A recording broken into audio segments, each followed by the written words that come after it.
What's up? It's the Gigabyte Grizzly Bro Heyman, and this is Parental discretion is advised. This show is brought to you by IndieWrestling.us and IndieWrestling.network for your independent wrestling entertainment. Slice on Broadway, supporting Pittsburgh podcasting with the perfect pepperoni pizza. Just Pro Wrestling News Podcast. No filler, no pop-ups. Production services by Sidekick Media Services.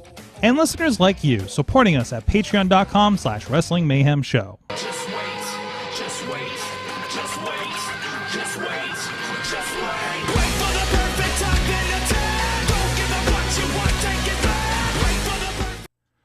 It is the Wrestling Mayhem Show, over 830 some Tuesdays. We've been talking about professionalized wrestling. I'm Mike Sorgat, Sorgat on the Twitter, back live, and for the foreseeable future, I think we're live until Christmas. And with me, my usual podcast buddy. You're my podcast pal, man. He is the only man with a future never letter from the WWE. He is Mad Mike. Hi, Sorg. Hi. Hey, how you doing? Hey, You- how you doing, podcast? You and I always I know we talked. It was so great. Like I got to hang out with you a couple times late last year, and I realized I don't think I've seen you in person this year. That means because I haven't. Wait, no, did I get back through? No, because I had to fly back from Boston. That's right.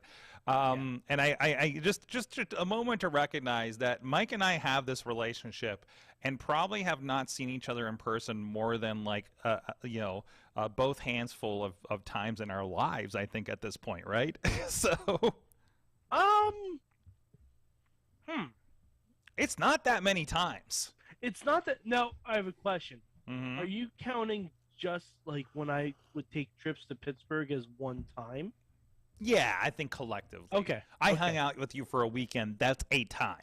You know, Okay. we hung out at New York Comic Con. That's a time. You know. Well, I mean, but you were also staying at my place, so I Yes. like unless I was in the bathroom, I wasn't not seeing you. But like, Oh, where was he always? like if I was in town for a regardless. wedding or something like that, and we hung out Yes, several times, I just think I that's cool. consider that several times. Or like like the Tinas and the Alexes of our group that I've literally seen once. You know, Sure. you know, I still, to this day, I don't know if I've ever met Bobby. Bobby is still a Figment. Yeah. There was something I forget if I had. we're trying to figure out like because Eamon moved to town and we're trying to. You that haven't met motherfucker him. he was in Jersey. and Yes. he never even messaged me once. That upset. Well, we'll just. I Now know he's he a lot was- closer to you, so we'll have to make this work. He's only a state away from you, so. Yeah, I know. But We'll have to anyways, figure it out. Geography Mayhem Show aside, we're starting a little bit late. I'm going to log in the chat room here and see how you guys do, and we are live on so many places. Oh man, we got a poster already for that show. Sorry, I just saw. By the way, if you want to take a trip on Friday, November 11th, five-day Friday. $5 tickets for our friends VCW with the Beastman and friends down there.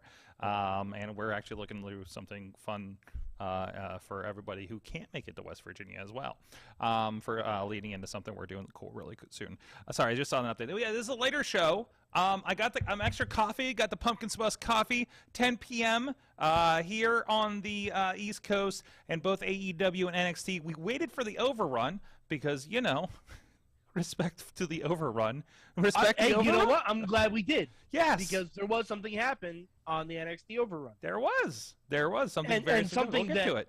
that none of us thought of and could make a lot of sense, could make other people upset. I think after a couple weeks of this current pattern, I think we would have come to this, but it came pretty quick.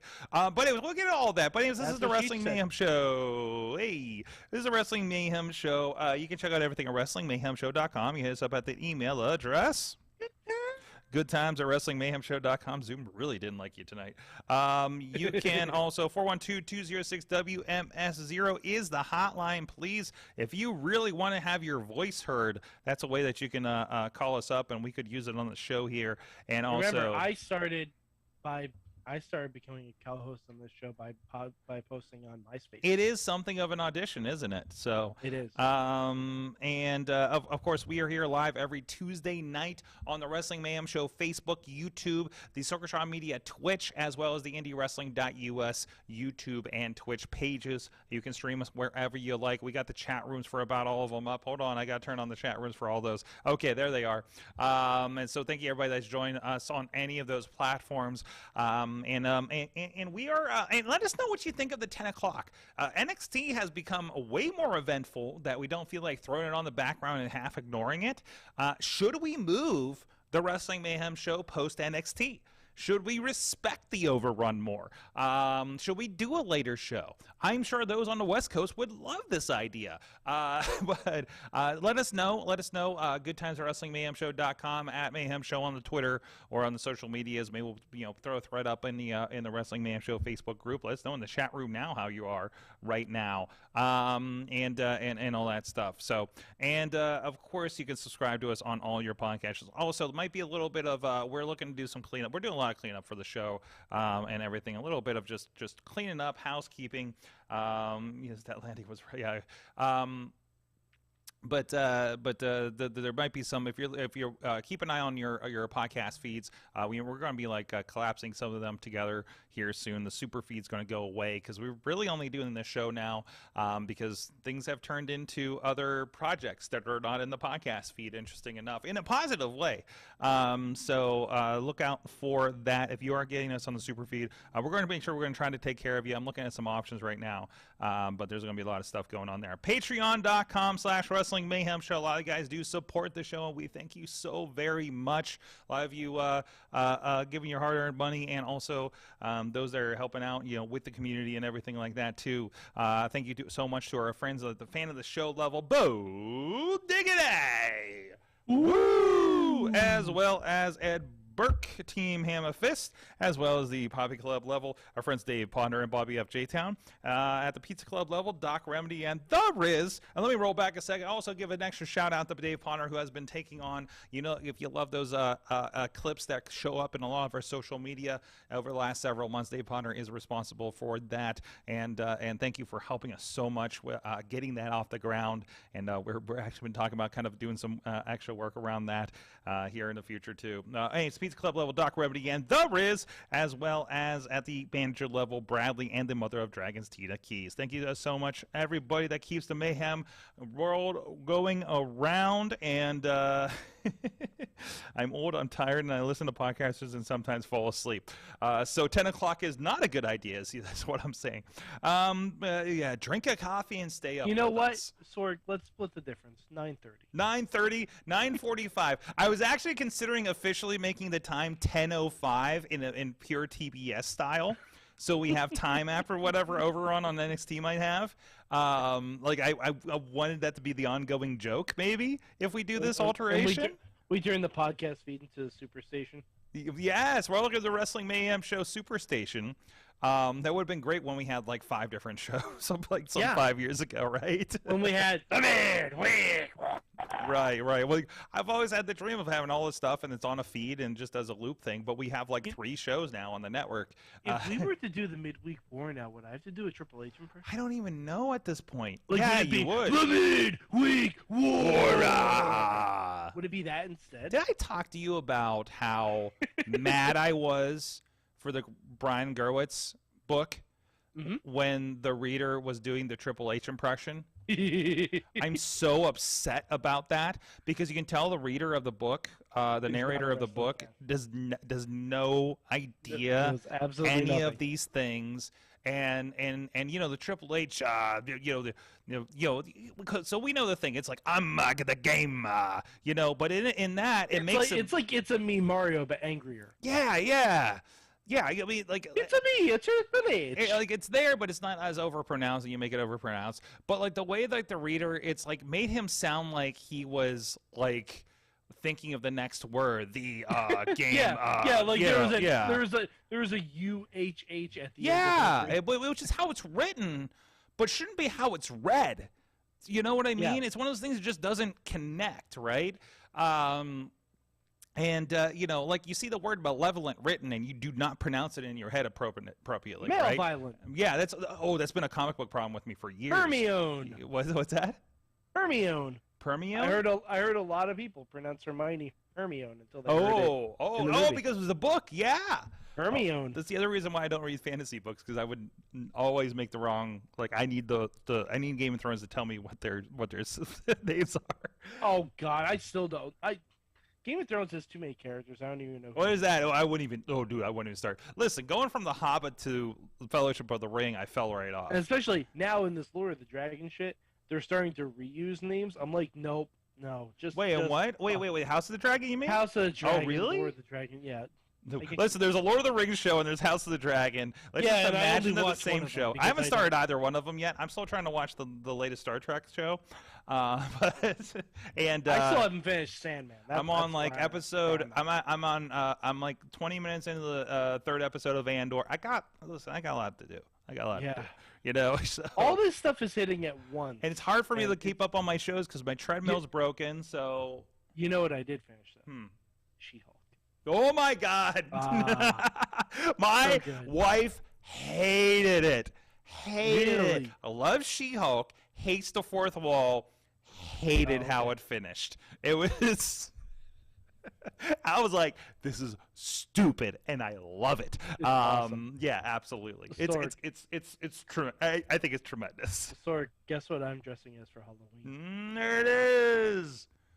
And it's going to be he's doing the wand thing. He has the knuckle thing. I have the sling ring. Oh, it's not. Oh, you're not doing the power of the punch? No, I have the sling It's not. ring. It's a wand. Listen, we gotta get the context since everybody just watched AEW that's watching this show right now live. Yes. That this is not the real William Regal impression. This is a. No, this is a Wong impression. Yes. Wongers. Is your wife going to be Madison? Sure not what you think? Sure is. Two N's and one Y, but she'd be amazing, Madison. Yes. Is she all for it? Oh yeah. Oh yeah. Oh, fantastic. Oh my God. It's oh my God. You better do excited. TikToks. You better do video. I want pictures of all this stuff. Yeah. This needs to happen. I'm very excited. My robe just came in the mail. Oh my gosh. Should I dress up while I'm directing a show in Seattle the weekend of Halloween? Is that what should happen? Sorg, I know. Let me dress as Kevin Dunn. I think we should do a Halloween night show. Well, I mean, yeah, we should. Well, was it the day after Halloween, isn't it? Well, no, Monday is Halloween. Monday is Halloween. Oh, we should do a special edition? Yeah. Oh, yeah, we can do that. Yeah, we'll talk about that. We'll see what's left of me after that weekend. But yeah, we'll dress in we'll all dress in costume. Everyone in the chat room has to dress in costume. Yes. You know what? I mean, why not just a big? And Zoom? You know what? I'll do this. Mm-hmm. Everyone in the chat room for Halloween, you have to post a picture of you in costume, and then we will have a Halloween costume contest. And for the winner, I will get something for them off the WWE shop clearance. Well, I could give them. I could give some. I have product over here. Oh yeah, that's right. That's right. You have. I kind of own an enterprise over here that has wrestling. You have goodies too. I do. Yeah, sorry. So there will be prize. There will be a prize. Okay. But you have to post the picture. Don't let me forget. Don't let me forget that we did this. Yeah. I was just thinking we'll have a big Zoom call on that thing where everybody's like in the conference room, but they're all in costume. You know what I mean? All right. So here's a Mad Mike story. We should get the wrestling at some point here, by the way. Yeah, we'll get there. Listen, it's been like 2 weeks since Mike and I sat down and talked. So, so for Halloween in my I want to say sophomore year of college, I decided to go to class in costume. I dressed as Bullseye from Daredevil, and I had a winter hat on with a bullseye on it, and I had this long black leather trench coat. Looked a little weird going into the school building, let me tell you. But it was pretty funny because I even put I didn't have a beard at that point, so I painted on a goatee so I looked like Colin Farrell. Nice. It was pretty great. Nice. All right. I was the only one in the class in costume, and take that what you will, but He's that didn't guy. stop. That didn't stop me I next can't- year from going as Gambit. So. I can't remember last time I dressed up. I honestly cannot remember. I can't remember the time I've done anything for Peanut Halloween. mouse ears do not count. We have Mouse ear- to I mean, it's going to be probably. I mean, we're talking about like on a podcast, so waist up, So Yeah. Like honestly, just pants take a picture. optional. Take it. Yeah, you don't have to just stay like in the podcast, costume just the like whole show. I podcasting. mean, Pants optional. pants optional, obviously. Yes, pants optional podcasting. That's one of the benefits of it. That's why, another podcast. That's why we have curtains now. So at the studio here. Pants optional podcast. Brought to Um, you by Sorgatron Media. that should be our. That's, I've been thinking about how to get more clients in that do podcasting at the studio. Hey, because we haven't had anybody post COVID. RJ City has a whole thing where he talks in his underwear. Yeah, and he he's talking, does. so- If I lose another 20 or 30 pounds, maybe I can pull that off too. Well, it's still gonna be from the waist up. that is true. That is true. I mean, I think I've developed some decent legs at this point. I mean, from this angle, I can tell. Honestly, my legs are the best part. So, Oh like, yeah, oh yeah. Yeah, so I would do a podcast Mike, where I we got- show only legs. Mike, we have to have a leg off then. What the fuck are we doing? I don't Maybe know. 10 o'clocks aren't a good idea. Because it's Well, got a little bit. you've just out. Well, no, 10 o'clock after not having a show for 2 weeks. Yeah, is that's bad true. idea. That's true. All right, shall we talk about wrestling? Yeah, wrestling. All right, there was a lot of wrestles tonight. First of all, And last night, because we didn't talk about Raw. we have to address.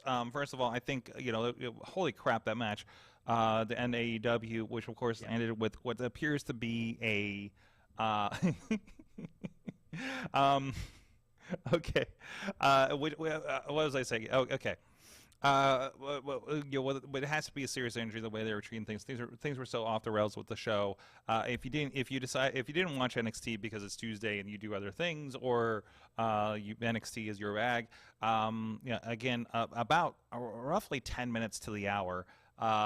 There was a part where Paige took a really nasty, looked like it was a clothesline, landed his head on. They should put a camera on me if I'm talking to. And there's too many screens. I don't know which one's live. But anyways. And they stopped the match. Medical stopped the match. Everything. Yeah, they loosened the ropes. They didn't yeah. show the ring. Yeah. Medical personnel came out. The announcers were filling. I just I wasn't able to catch all of AEW tonight. I mainly tuned in live for the end. Like I saw a couple segments here and there, but I tuned in right on the aftermath of that. And I just hope Hangman's okay. Absolutely, and even like Moxley, with his promo really kind of puts you to a dark place. Let's as a aside. Yeah, I mean, I know Moxley's all hyped up and everything. Yeah. So I'm sure, So- and last I checked, he's not a medical professional. He's not a medical professional. He needs to do something to help the situation. He's just been wrestling for 20 minutes, so and has to do something off the cuff like that. And we all know how his post-show promos go. So it was like a little bit of that and a little bit of that. Selling. He's doing what he needs to do while he's on TV. Is selling the importance of what is happening in front of them that they're trying not to show. Address the fans' worry of what is happening. That is obviously off script. Because I mean, if you're a fan, and then all of a sudden you hear Mox call out MJF, you could be thinking this is the work. This isn't work. There's actually Tina had a sister and mother, was it? Were in the crowd in Cincinnati, and she's saying that the crowd sis were there. There's a summer energy in the crowd with how it went down. There was obviously something wrong there, and the crowd was showing love. We actually heard on TV a little bit of cowboy shit as they were getting him up and out. So like it's a horrible setback for him because he was doing such great stuff. And I'm sure post MJF. I'm sure he'd be in the mix not too long in the future again in the title, because he's been great AEW original.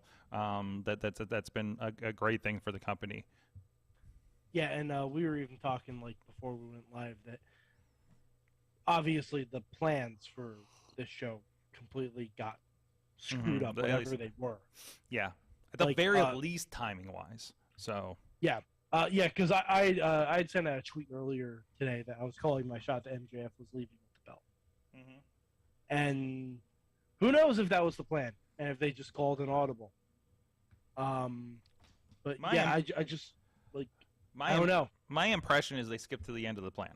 That's my take on things. We'll disagree on it. Only they know for sure. But, it could be either or. It could be either or. Like it really, because I also didn't figure on the promo that MJF had with Regal where like right. Well, that's basically MJF is in the middle of a face turn. Yes. Well, yeah. He's in the middle of a face. It's an aggressive. He's in the middle of a character change. We'll say that. And I think we're in a very gray area thing because no, I think it's a face turn. I think much in the way that Austin turned face by just doing the same exact thing and directing it at different people. Yeah. MJF can do the exact same thing. Yep. That was a pretty great promo they had earlier in the night. I know you didn't see like all of it, but you maybe saw bits and pieces and tweets and stuff, right? Like it was a very big address of him being there with extra work. He mentioned Brian Myers and I think Creative Pro. I think it was still Creative Pro back then. Getting extra work, Regal and an email and that he read every day when he kind of got rejected by Regal after a while. So it sounds like a very real thing. Regal was a big talent scout for WWE back in the day. So like a lot of the NXT guys, Regal was the one who brought them in. Yep. And I actually listened to a little bit of Regal's podcast from this week talking about it, and he said, this is a story to tell, which I felt like was a little aside so they could do this thing this week. Like he's not going to tell what the issue is because the issue needs to be told, on TV and in the ring, right, as part of the story. So like I thought that was masterfully done. First, Regal's amazing. Regal's amazing. MJF's amazing. It's a masterclass in it. It's pulling a little bit. It's pulling some real life. It's pulling some of the behind the scenes in, and it makes that really cool. Like I think everybody's doing a really good job now of a little bit of that. Intermingling. The facts and fictions of wrestling, and that's where I think that's a nice sweet spot. That's where it gets exciting. That's where you're like, how real is this, right? And your brain starts trying tricks on what's going on with pro wrestling. It helps buy you in, latch you in even more, right? So because I'm sure like MJF has told a version of the story and how he was pissed at Regal for one thing or another, like on a podcast or something, a year or 2, 3 ago. Oh right? Yeah, well he's done so many interviews at this point now too. Exactly. So that plays into something like that. And it plays into this is why I act this way, and all that kind of stuff. So no, I think it's been masterfully done. I think it's been tremendous. And it makes me want to see that Moxley match even more. With Regal in tow, right? They were doing. You didn't see that there's a little bit of dissension because now they did the sit down with Renee. By the way, I love that Nene's on AEW now, or that Nene's doing anything in wrestling right now. Although I love the podcast. I'm happy she's back. I'm happy Kathy Kelly's back. Yes. Like, yeah, it's great. Listen. We could just be equally happy that everybody's back. Well, like in a good space, whatever show they're on. And I'm still hoping that everything is okay with Saraya. Yeah. Oh, yeah. I mean, they haven't used it for a couple weeks either, right? I'm still very, very hesitant about that. And honestly, this Hangman situation makes me even more scared. Well, because the Hangman situation, that's an accident. It happens in the ring all the time. Yes. It happens with Saraya. I don't even want to think about it. That's why I don't like watching a lot of Danielson matches in the AEW. Yeah, I know that's bothersome. I don't like watching, but I'll watch it. Everybody's an adult. Everybody's an adult and makes their own decisions. I know several family members that make decisions against their own health and have paid for it. So, like the wrestlers are doing the same thing. I mean, wrestling in general is not good for your health. So, I mean, we're kind of in a very morally, ethically rough situation here. But there's kind of a difference as to the way. No. When there's a known, you're talking about there's a known issue, and in one way or another. There's if you look at Edge's return, Edge ain't taking ladder bumps. Yeah. Edge is barely bumping. Sure. Edge is doing more storytelling in the ring than anything else. Like Edge is playing this as safe as humanly I don't know. possible. I don't know Daniel if this Bryan is literally going balls to the wall. I don't know, and then maybe I'm more emotionally callous to this. It's the best way I can think of putting it, because I have a thing where if I see somebody injured in the ring in wrestling, I pay no mind to it, and this is production side. I will watch people I know get injured in the ring. To the point where we had a thing a couple months ago where somebody looked really bad off, and they came back and they're like, "Is he okay? You know, he was looking like I was really worried about him." And I was like, "Oh yeah, he's back here laughing. He's good. You know, like I do not." And I told my wife this several times. I'm like, I do not trust that somebody is actually injured until I see them in the back still injured. You know what I mean? Or after the show, but you know, a lot of us don't have like that kind of access. No, we don't have that access. So all you have is what happened, right? Yeah. All you have is what happened before you, and you can only suppose. Mm-hmm. So I don't believe there is a problem until I see a report of, oh yeah, he's injured. Oh yeah, he went to his hospital. You know, like I gotta check the dirt sheets. I gotta check Twitter. I gotta check, something like that. And still, it could still get me. If they're really going hard and going, we talk about Annie Kaufman a lot this week, because that was one of the territory show on Vice. By the way, the territory show on Vice is fucking amazing. 2 episodes in, it's like part Table for 3 mixed with like a little bit of the Dark Side of the Ring reenactment vibe. It's very, very cool. Yeah, I haven't had a chance to watch it yet, but yeah. from what I've heard, it sounds first couple of episodes are the Jarretts and Lawler and Dutch. And I love Jerry is asking. Or, I'm sorry, Jarrett, Jeff Jarrett. No. Jeff Jarrett is asking Jerry Lawler if things were real, if certain things were real or not. Like he's like, after all these years, I don't know if this was a real thing you did or not. He was like, oh yeah, that was real.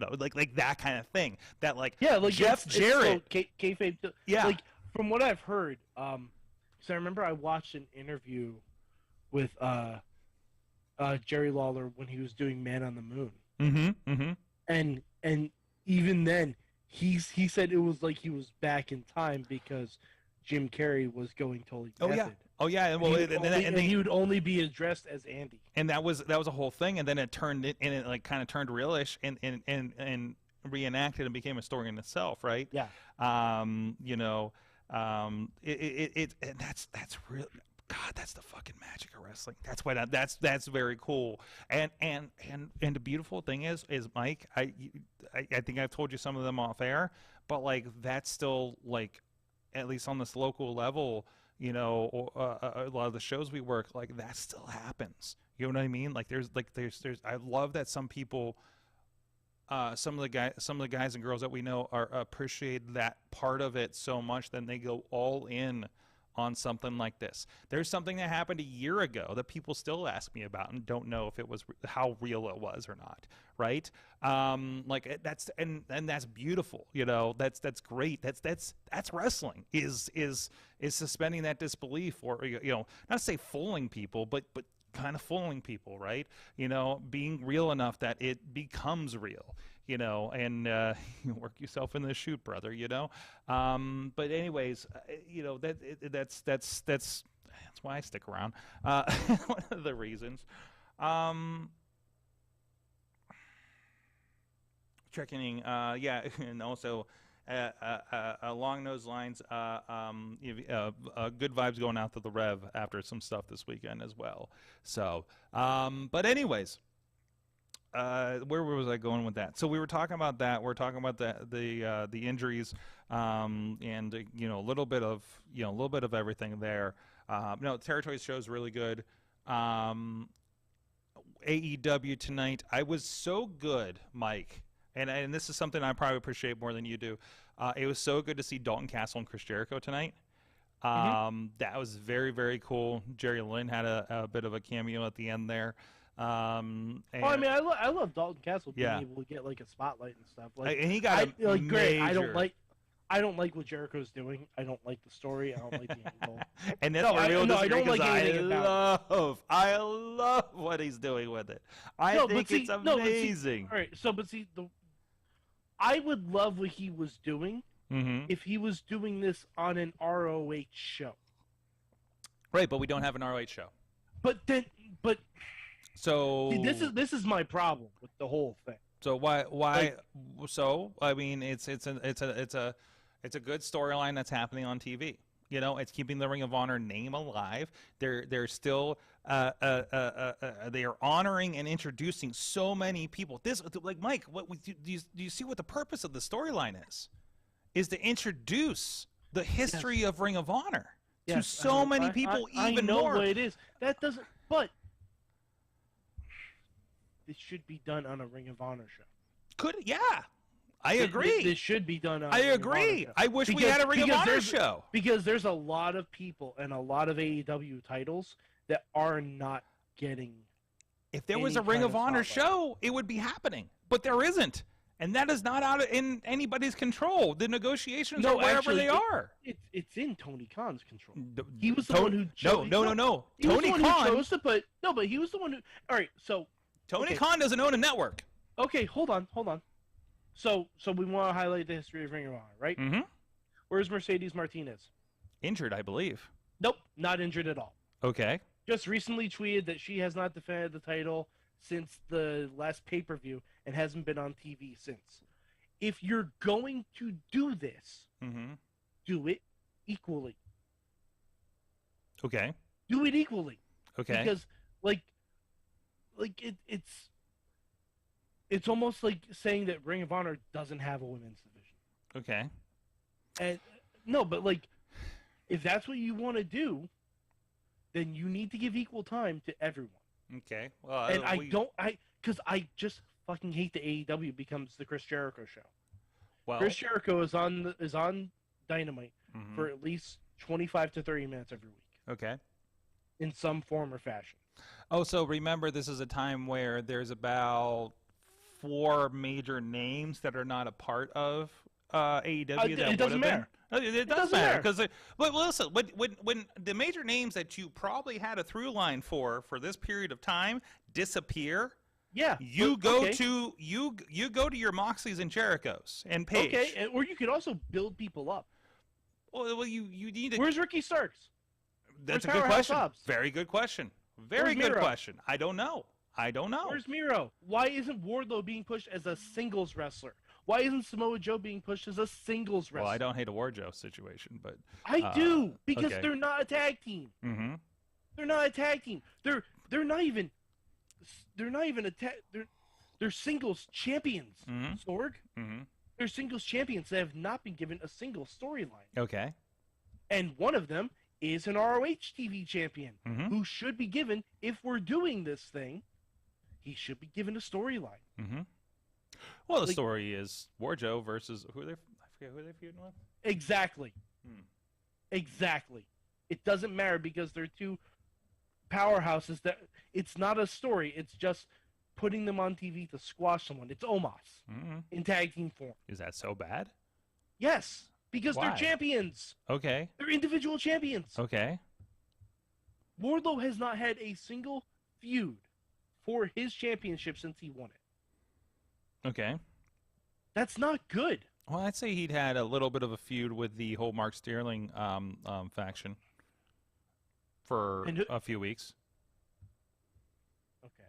That counts. No, they did, and the whole thing was getting Sterling, and he finally got Sterling. So, like, when did he get Sterling? He ended up getting Sterling at the end there, like because I think he wore a neck brace for a week. I'm sorry, it might have been dark where it doesn't matter. Anyways, by the way, because when I watched this interview with Tony Khan, 3 hours of TV a week. Of TV, he doesn't count Dark and Dark Elevation. Okay. He doesn't. Okay. He didn't mention them once. Okay. All right. He didn't mention them once. They're the YouTube show. They're referred to as a YouTube show. Okay. If Tony Khan doesn't mention it, guess what? Guess what? It don't fucking matter. Yeah, well, nobody talks about main event either. I never said it. I never said main event counted. Okay, or next level, or I never said level up counted. Sure. Next level up. Yeah. Nope. NXT level up. I never said they counted. Okay. All right. I'm just saying, if the owner of the company doesn't acknowledge their existence. Okay, but they are still something that happens where wrestlers wrestle and have good matches. And by the way, Dark Elevation was one of the best episodes I've ever seen. They had the Bollywood boys. They had these TikTok twins that were amazing. Athena and this Jody. They weren't called the TikTok twins. No, they're not. I can't remember their names. Okay, but good. the whole deal is, like, I followed them on TikTok. Like, they're like huge TikTokers, like have with like millions of followers and everything. Logan Paul without the controversy. Oh boy! And they're just like high fiving. It's stupid. It's amazing. I love it. I loved it so much. And they got just fucking swamped by Butcher and the Blade. It was so good. You want to know how serious the Hangman stuff is? MJF just tweeted prayers for Hangman. Okay. All right. That's MJF. Yes, absolutely. He doesn't break for anything. They had that, and there's this match with Athena and Jody Thread, I think her name is, that got fucking, I don't know. I saw some clips of this. Oh my God, that was fucking great. I mean, okay, but given what we just witnessed, is it? What? I mean, maybe we shouldn't be doing every match strong style. Oh, okay. Okay, New Japan. What? You know? I mean, like this. Are you saying are you anti-strong style now? One of my favorite wrestlers is The Miz. Okay. hashtag King of Safe Style. Okay. Oh, I'm starting to figure this out. Hashtag King of Safe Style. Oh my God, I'm starting to figure this out, Mike. I'm realizing our place in this world and our butting of the heads. You know, I was talking about the thing with AEW a couple weeks ago that I figured out. This is the next thing. And you know what? I'm going to get to it after I talk about how people can check out pro wrestling at indiewrestling.us. Okay, indiewrestling.us. By the way, 3 shows this weekend. Basically, all of our indie wrestling US content happened this weekend. VCW's Grave Encounters, including there are 2 casket matches. The casket match between Remy LeVay and Izzy Lambert, as well as Cradle to the Grave was the Rise Wrestling show, which featured MV Young in a casket match against Giddy Cahoon, I think the guy's name is. PB Enterprises debuted as a team, and the Runway and everybody there, and then we had our friends at Renegade Wrestling Alliance, where the Rock and Roll Express defended their tag team championship. Unfortunately, dropped those 2 bulking season. Congratulations to them. You beat Legends, maybe not in the best way. You have to check the show to check it out. Mike, there was a near riot. I had flashbacks. I think I have a little PTSD from the promotion, I'm realizing. Very, very good shows. You got a lot of wrestling to catch up to. It is now on currently, they're in various states of uploading right now. So I believe all the titles are on the YouTube Ringside members. A couple of them are on the VODs, and of course they'll be up here. Actually, it should be up by now on the Indie Wrestling Network as well, and you can get DVDs of those as well, of all of those shows at indiewrestling.us. All the links to whatever flavor of the shows as soon as they are ready, and they should be all ready by the morning, honestly, here on this Tuesday night. Go get your wrestling fix, your Pittsburgh, West Virginia wrestling fix, and everything, and also good vibes going out to the Beast Man. Speaking of apparently multiple hospital visits, he did get he was admitted to the hospital over the weekend. He was there on Sunday at the show, was not cleared to wrestle, but I understand he even missed the show on Saturday as well.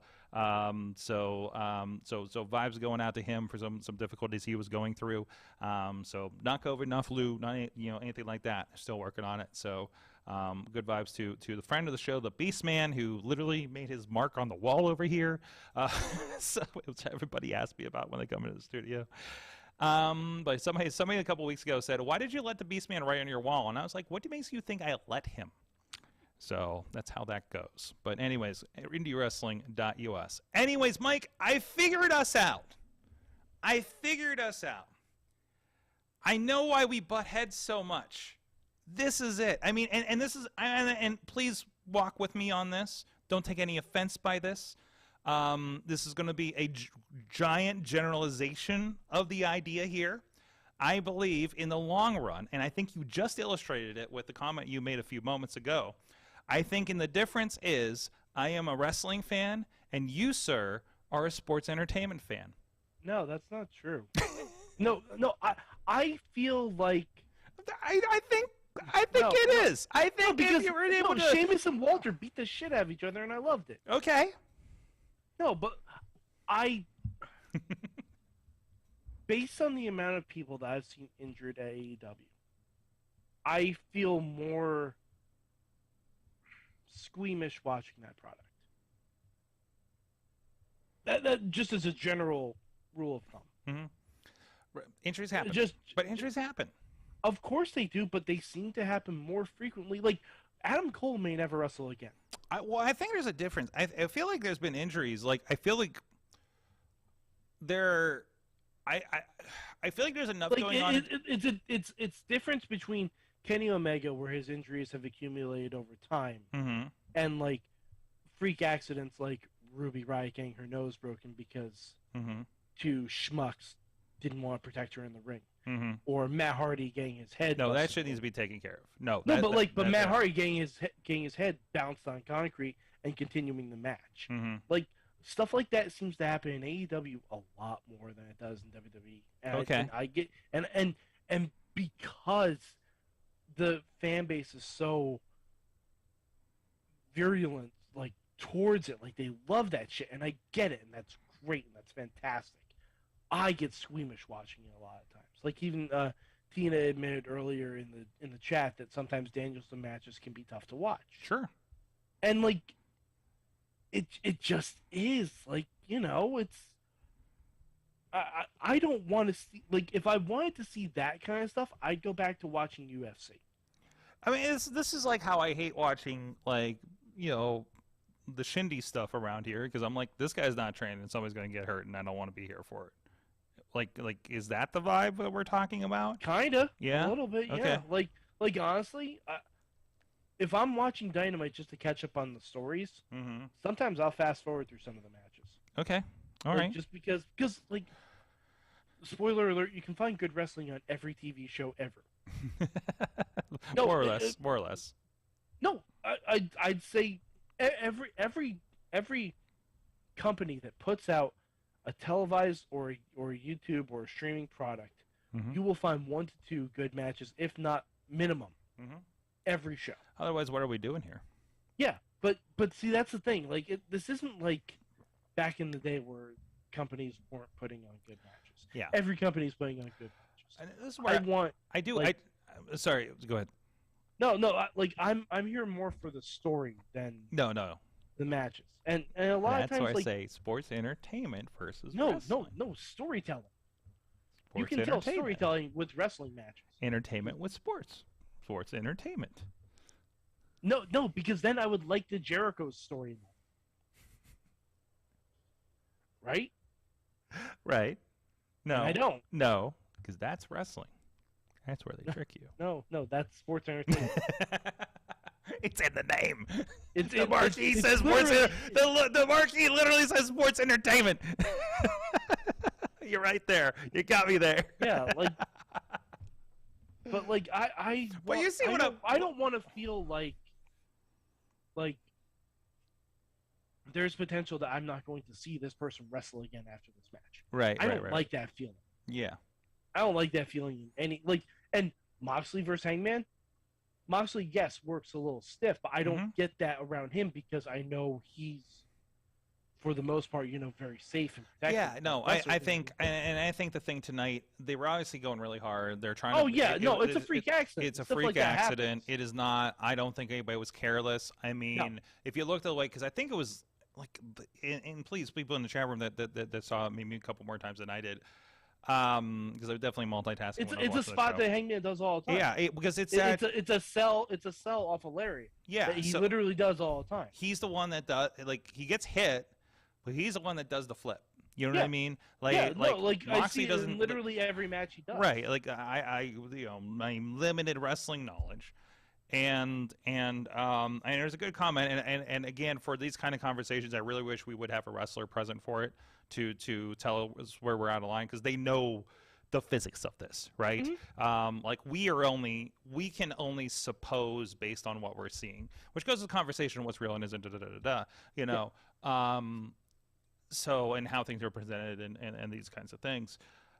So you know, so that's one more of that. I don't classify it in the same way as the Ruby thing. But there are people on AEW who seem to be a little less concerned about whether it's intentional or unintentional. It just seems like there are people who like, I don't want to watch them in the ring because I'm afraid something is going to happen. Like how I don't. That Sammy Guevara versus Danielson match, I'm just not going to watch. Spoiler alert: I'm not going to watch that next week because. Oh, is that happening? Between Guevara being potentially very careless and Bryan going as hard as I don't want to watch it. Yeah, I'm sorry, I don't. I don't. Another reason to hate Sammy. He was the one that dropped Ruby right in her fucking face. And if that happens with Danielson and it's in the wrong angle, you don't want that. You don't want that. I don't think anyone wants that. And I don't know. Is there a vibe? You know, is there? I have not seen reports. Is there a backstage vibe of Sammy being considered unsafe after that incident? You know, or other incidents or anything like that. Clearly, you know, Sorg. He's the one that was not excused. So, Sorg, he got in a fight with Andrade and still won the main event. They literally let Sammy do whatever. Do we know? Like, they got in a fight, but who is being blamed on that one? Well, Andrade was sent home, and his match was canceled that they actually put storyline time into. Right. And Sammy Guevara was given the winning pinfall in the main event. I mean, can we be open to the idea, not knowing any details, not being backstage, not being present to the situation as a whole, that Andrade might have been the problem? If this were multiple times for Andrade being involved in backstage shenanigans, I'd agree with you, but it's not. Sammy is a habitual line stepper, as the kids like to say. Yeah, like it started with the comments you say about Sasha years ago. It's continued with the Eddie Kingston stuff, and it continued with the Andrade stuff. And Tina's saying, wasn't it Sammy the one that complained that Andrade hit too hard? Fucking. But see, Andrade is safe. I don't feel squeamish watching Andrade matches at all. No. Like him, Penta, Phoenix, like, yeah, they go hard. Sweet squeamish. Did you see the pictures of the Penta mask match from AAA this weekend? I sure did. Holy shit, I need to get that one. So, oh man. And of course, friend of the show, Joe Dombrowski, on the call for the English feed for that. But man, that looks incredible. That was that one that Matt was telling us about, where it was a tournament to see who ends up in a mask match. Yeah, like that's been happening over a year. So that's God, fucking Japanese or Spanish wrestling. So I've been taking Duolingo and some Spanish lessons, and I'm considering trying to watch AAA without the English commentary. And see if we can start picking up on things. Okay, I've only been in the intro section, but still, Sorg, listen. If they do any is, spots with some water or bread and boys and girls, and a biblioteca. No, actually, there's been no biblioteca in this intro. It's been I know what bread is. I know what water is. I know what a suitcase is. I know. Sorg, if you watch it AAA without the comment and genders, like closed captioning, all I can say is Buenas suertes. I need to rewatch Lucha Underground and see if I understand the chants. That's what needs to happen. Oh yeah. Oh, and by the way, subtitles. Oh man, this is what I need to do. I own the entire series on Apple. Sorg, I forgot. What the heck is this? What is this? Those are Blu-ray. You got them on Blu-ray? We got them on Blu-ray. Holy shit! Are those legal? Nope. Hey, they sure aren't. But you know what? Sorry, friends of the show. Hey, you know what? Tubi pulled the show off from me. No. It's not on Tubi anymore. I was at Comic-Con. Oh no. And I haven't done something like this in a hot minute. But I saw them all there. And Are I'm they still sealed? Yeah, I haven't opened it. I'm really concerned about this. I did get the So I talked to the guy. I'm like, what if they don't work? He told me to take a picture of the contact information. If they don't work, they'll send me a new disc. Okay. All right. That's kind of our policy. Did you That's what I said. US? I'm like, Yeah. okay, you just made a sale. Okay. All right. You just made a sale. So I don't know when I'm going to start this rewatch. You got to pull one in to make sure the quality's okay. Oh yeah. Like you got to do that Yeah, soon. I'm excited for it. Like I'm excited. Oh man. For it. I wish I could. But yeah. Wow. I feel like you should have just bought it on iTunes. What? How much? I mean, can I ask how much you paid for that? For the whole series? Yeah. $75. 75. That's probably about what you would pay online. All right. Yeah, but I don't want to watch stuff. And I through think Apple it is TV the only physical. It's probably. I mean, they did not release physical copies of the show. I'm fairly certain. Oh they no, did not. they did. They did. They did a while back, but they were like $90 each. That was the only reason I didn't buy them. Were they originally $90 or? Yes. Yeah, 'cause they probably didn't have the distribution to get into like Walmart and shit. So No, they did not. Yeah. They sold them through the El Rey site. I mean, there were no Wrestling Society X, but you know, I want to watch those again. If you just, I feel like I want to watch it, or at least go through all the extra features. Yeah, like now I'm gonna look in the Apple Store and see if Lucha Underground is on there. Well, it's on. I know it's on there. I own it there, so but I would imagine they're still selling it. But I mean, I'm curious comparatively. Oh yeah, no, I made out. Yeah, you mean I made out. First season of Lucha Underground is $45. okay. Second season's 28, and the fourth season is 3102. Fourth season. Wait, so and you only got like the first 3? I think it's combined.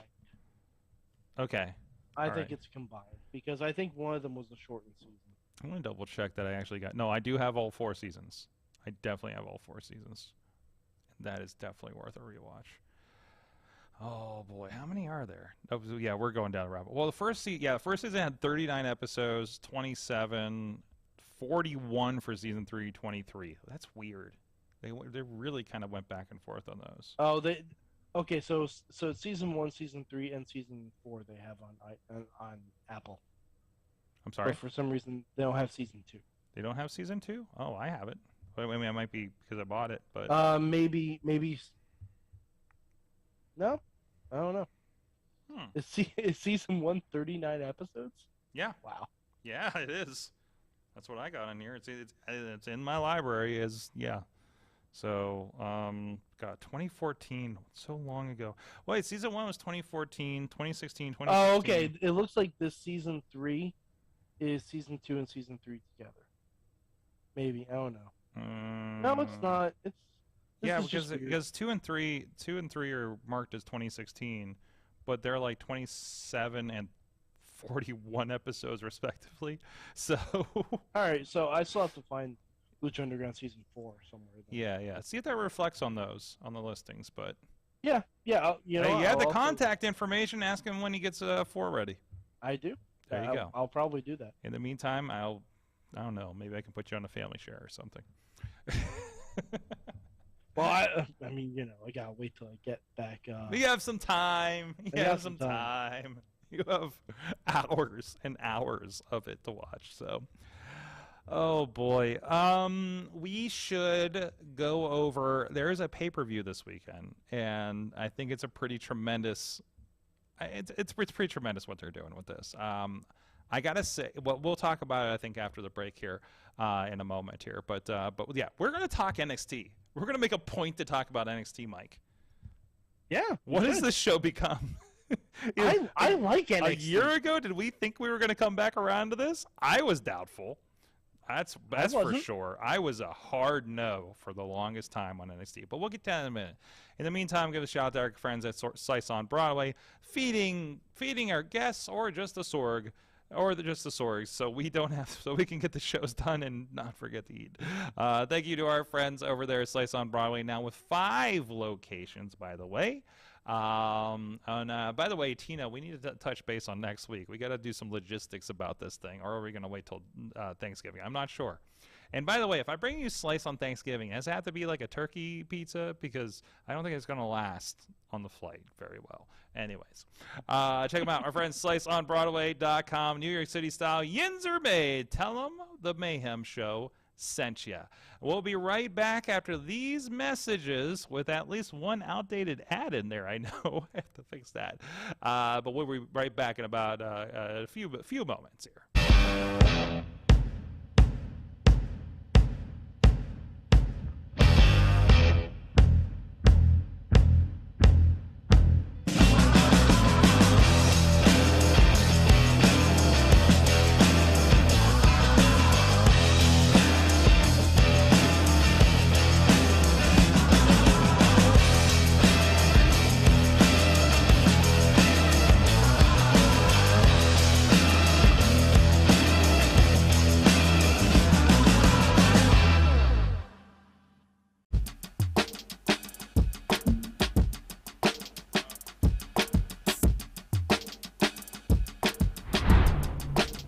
Savon's Legendary Podcast.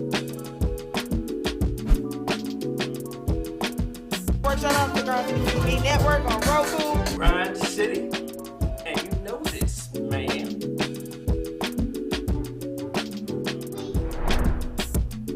You know what I'm saying? It's like right place, right time, out of nowhere.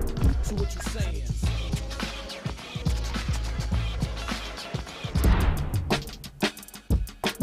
Former tag team partner coming to save.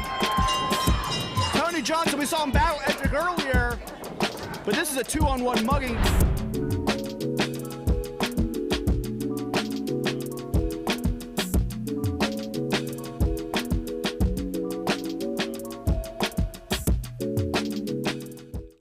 We are back. It is the Wrestling Mayhem Show. Sorgatron here with the maddest of mics.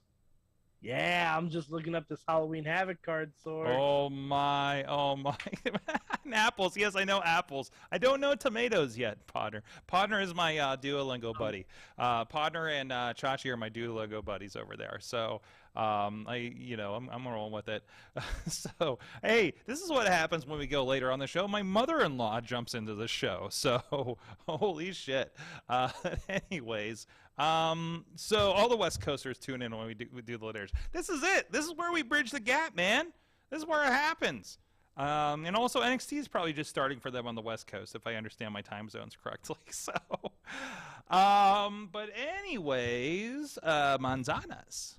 Would you like a manzanas? A nice juicy manzanas, Mike? Oh man, I'm hoping I'm saying apple and not woman. You're definitely saying apple. You're saying apples. But, would you like? It's close. I'm still working on it. I can tell. I'm new to this. I can tell. It's fine. I took Spanish from pre-K all the way up to sophomore year of high school. Okay. Missy took it in college, so she's like, I'm like, don't correct me. I need to learn this on my own. Yeah, I know. It's killing me not to, But I'll let you go on your journey, Sorg. All right. Journey into sight and sound and manzanas. Yes. I'm sorry, Garza, if you're listening. Oh yeah, that's who I'm going to piss off. What's that?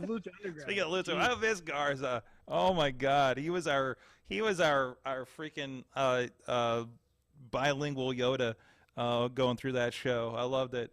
Buenos, malos, y cambios. Para Lucha Underground. What's that one? Good. What's that? Good, bad, and what? Oh yeah. Okay. It was a Spanish lesson every week. Yeah. We did that. I love By the way, I did appreciate when I looked up Lucha Underground in the Apple Store. Do you know what came up? The Midweek War. They're still out there because I think it came up. Man, that's why I don't like shutting down podcast feeds, because I love that they just like live out there for somebody. Like sometimes I'll randomly get a comment on something from like 10 years ago on YouTube, right? But that's all on YouTube and stuff, so I guess that's fine. So it's archived somewhere. That's fine, except for Talk Shoe fuckers. Oh, okay. Now season 2 is coming up for $40. $40. That's yeah. Oh yeah. Okay. You made out on that. You just gave no money to. I don't even know who gets the money these days. Like I don't think the people we talk to do. I don't think they get royalties. Wow. The last time we did a Lucha Underground episode was, oh my God. We couldn't have planned this. No. Almost 5 years ago to the day. No. October 19th, 2017. Midweek War Lucha Underground with Krista Joseph. Oh, and we ended with the guy. Well, yeah, because it was Ultima Lucha. Oh man. It was Ultima Lucha. We had. And then we stopped because the season was over, and then there was another season. So. Wow. Man. How long is this shit? This may be when I drive to work. This may be what I play. I wonder how long this episode is. Good flash. I don't even know where it's served. I think it's on Spreaker or something. Oh shit! This is a 2-hour episode. No, and that was the side stuff. God, the stuff that we did. Anyways, man, NXT. Wild. So I am loving the full circleness that's happened. One, I want to know the things you love about NXT. Wait. Okay, the first thing I love about NXT.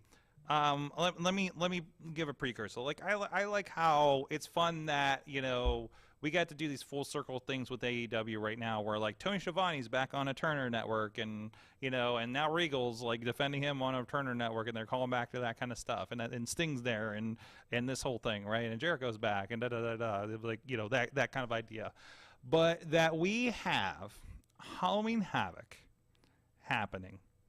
And all of this is on a whole different network and ownership, which is also fantastic. That we're on a Halloween Havoc, and Chucky is involved. Yep. Just like in the late 90s. And so is a Steiner. And a Steiner is involved. And my favorite thing, I don't know if you ever saw it. It was last Halloween, or maybe it was like Valentine's Day. Okay. I forget when it was, like, because I think they might have re-aired the first season of Chucky, or it was coming on Peacock or something like that. Yeah, well, I think they were they were starting to cross them between Sci-Fi USA or something, right? Like they were doing that it was deal. something like that. Yeah. But Chucky showed up in Braun Breaker's locker room, and Braun was like, "Hey, I know that guy." It was wonderful. It was absolutely wonderful. I'm like, yep. Like this is all. It's all a rich tapestry. Oh, it's all connected. Oh my gosh! And we got Booker. And I know some people are hit or miss on Booker T as a commentator, but even having him on there and talking about how Harlem Heat got their start with a big match at Halloween Havoc and stuff like that. I love those nods. I love that it's a quote unquote pay-per-view again. And not just like a Tuesday random thing. I didn't see who ended up being the guest co-host for. You didn't watch. It's Shotzi and Quincy Elliott. It is Shotzi and Quincy because I thought they had a match for it. I'm so excited. Quincy Elliott is kind of everything right now. Okay, all right. I love me some Quincy Elliott. I love it. Like that gimmick's never gonna be world champion, but goddamn, I'm glad it's on my TV. Yes. And you never know. It could develop. You never know what it could evolve into, right? And it could very much be a contender down the road, right? So Halloween Havoc again, love it. They're doing the spooky shit. So what am I liking about NXT? I watched actually. I put on last week's episode, and this is before this week where like everybody came back. We had the Good Brothers. We had Shotzi. We had Rhea.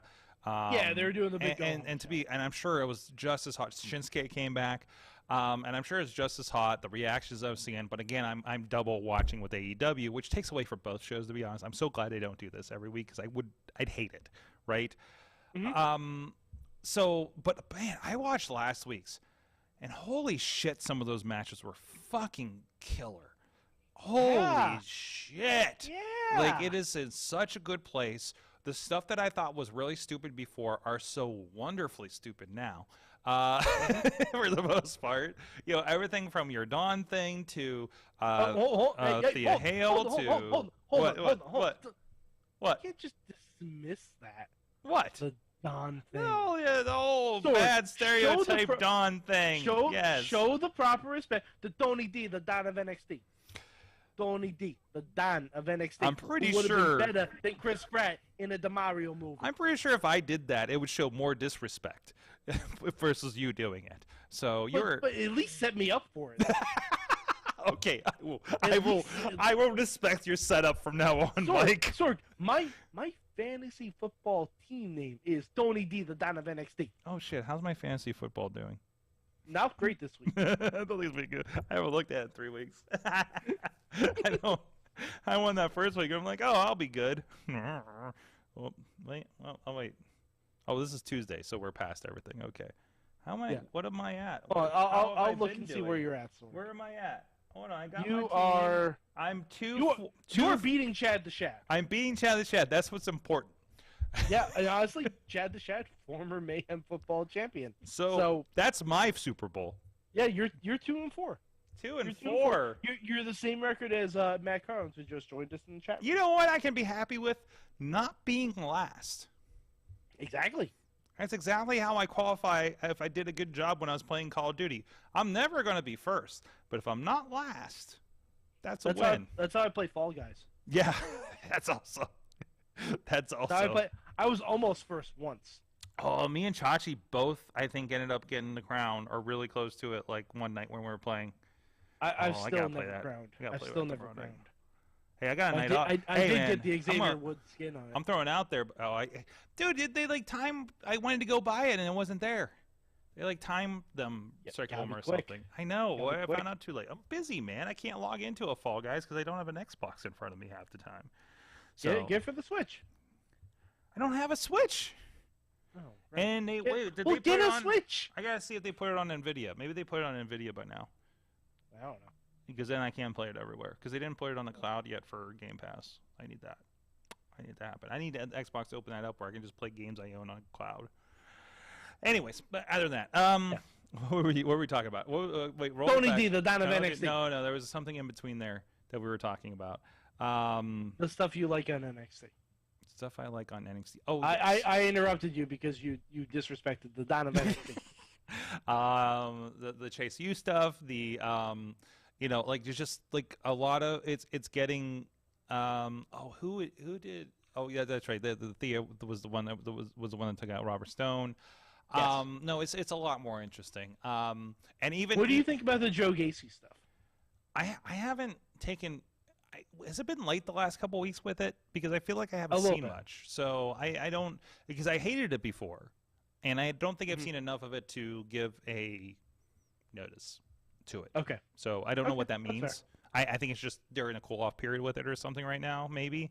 A little bit, yeah. But it feels like it. It feels like it's not like in my face a lot. Some of it, okay. I know you didn't watch tonight. Have they been doing these really bad soap opera vignettes as a role lately? Because they do this thing. Go ahead. No.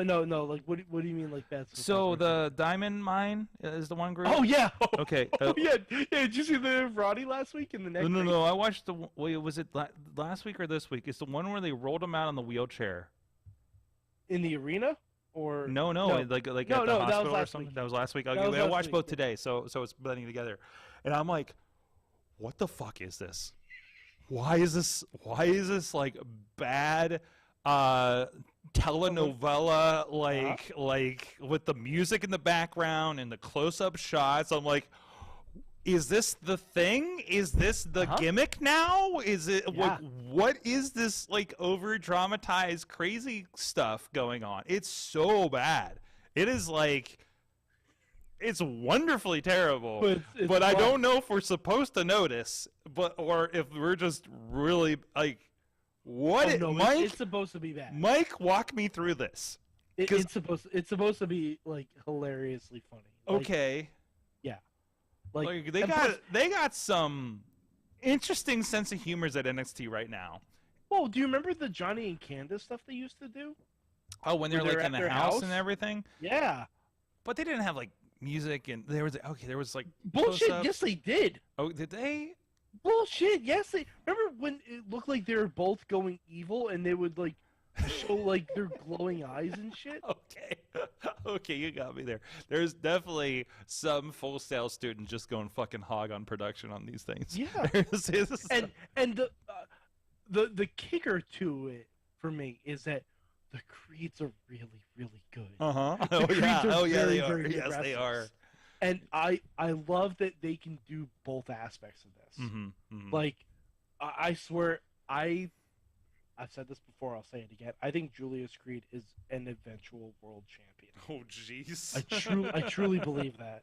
I absolutely believe that. Whether it's NXT, Raw, SmackDown eventually, like, I truly, truly believe that. Like, I think Kid's got everything. Everything going for him. And I like, he was on the bump. Him and Brutus were on the bump talking to, I want to say, Big E and Tyler Breeze. And they were like part of the college circuit call up. Like they were part of that. And it's just insane to me how good they already are. And they've barely been doing this for like 2 years. And you gotta give credit. So when you talk about the college call up, I think that one of the things where they are right about is having infinitely teachable people, right? Yeah. Because if you're somebody, and that is, I think that is, and please, anybody in wrestling, like, especially the trainers, our friends, like Dean Radford, Brandon K, if you happen to be listening, I don't think you do. Marshall, anybody. So I just looked up on Cage Match. Yeah. Julius Creed has 39 matches. Right. So, like, in his career. But the biggest thing is teachability, right? Yes. As somebody that's not, that can absorb things, and I think that's one thing maybe they were running into. Hypothetically, they could have been running into at the Performance Center is somebody's been wrestling for 5, 10, 8 years, or 5, 10, 8 years. Yeah, that order. 5, 6, 7 years. Have one thing, they got to break all the bad habits that aren't going to work on WWE television, right? About how they work to be able to do 5 shows a week or whatever, on TV and secure times, blah, blah, blah, blah, blah, blah. Like they got to do those. They get all the soft skills worked in. And if you're somebody coming straight in and you're building people from the ground up that already have a background to be able to get this, right? I think that's where, and the problem is, do they all have personality on top of the gifts, right?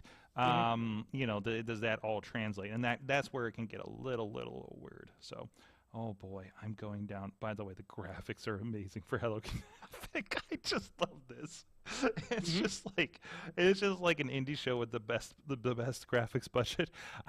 Halloween Havoc on NXT has never missed. No, it has not. It hasn't missed. This is great. I'm truly excited. This graphic for Dragunov, Breaker, and McDonough. McDonough, yeah. McDonough. I gotta put a little panache on Irish. it. He's Irish panache on it because I know how to do an Irish accent. Of course. Yes. But well, there goes those listeners from Ireland. Ireland. The most terrifying triple threat of terror they're putting on this Saturday, 8 o'clock. I'm going to be doing an MMA show. Shotzi and Quincy, of course, is your host. We got Apollo and Grayson Waller. By the way, Sword, what do you think about the story between Apollo and Grayson Waller? I'm not up on the whole story, but like the Apollo, like, is he doing this like fighting himself thing? Like that was interesting. There was a bit where Grayson Waller blinded Apollo.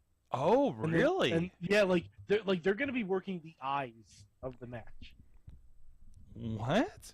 Oh yeah. Okay. All right. Oh yeah. Like picture the Seth Rollins Rey Mysterio feud, but like without an eye falling out.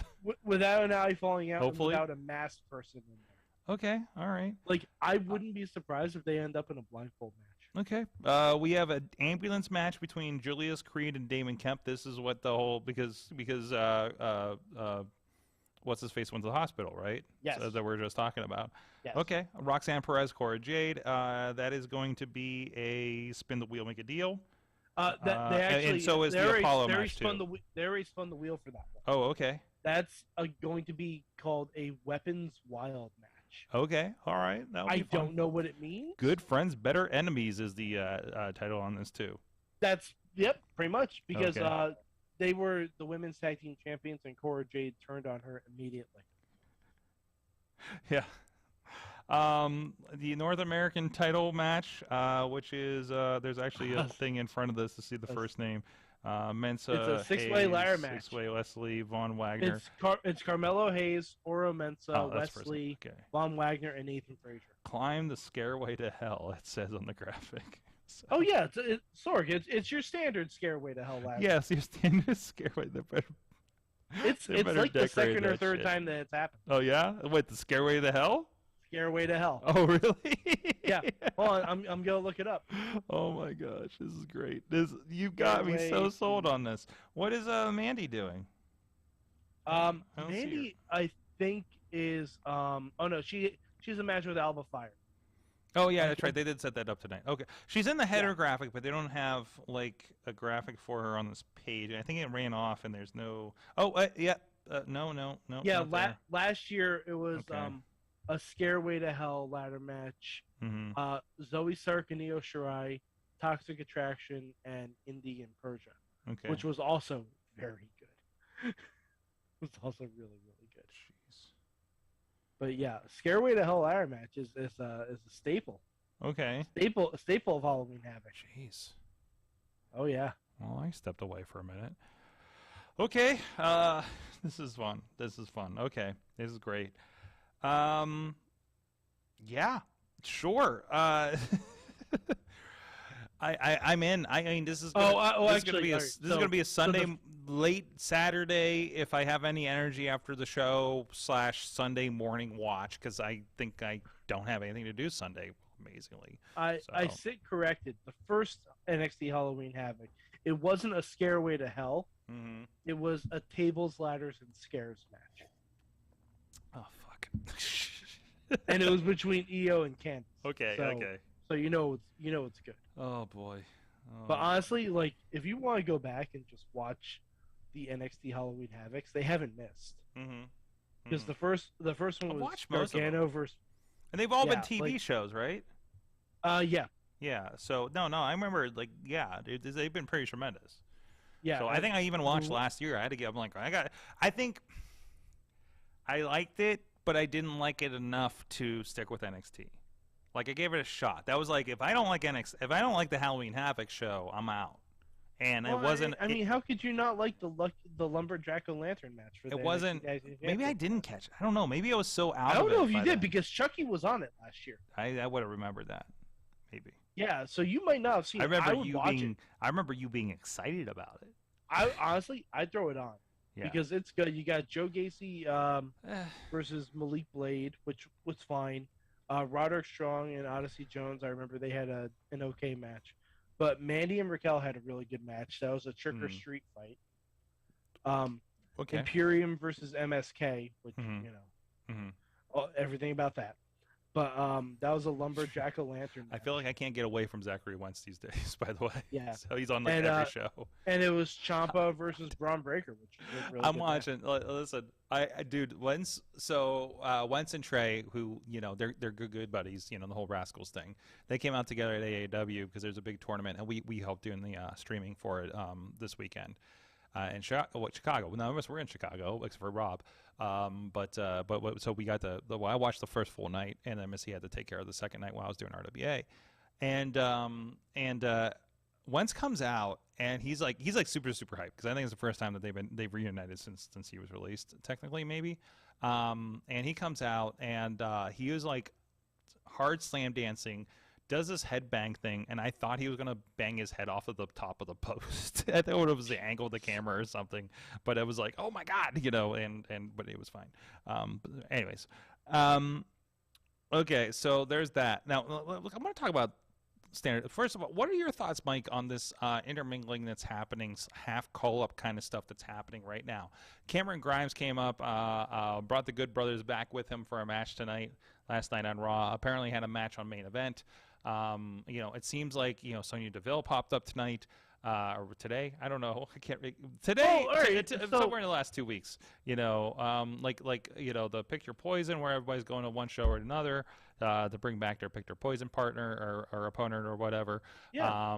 Like, how are you feeling about this kind of vibe that's happening, this intermingling with NXT at the moment? Oh, you mean like treating NXT as part of the world between Raw and SmackDown? What? I think it's great. Yeah, I think it's great. I like that there's continuity. I like that everyone was on there for various reasons. Mm-hmm. Like Roxanne showed up on SmackDown Mm-hmm.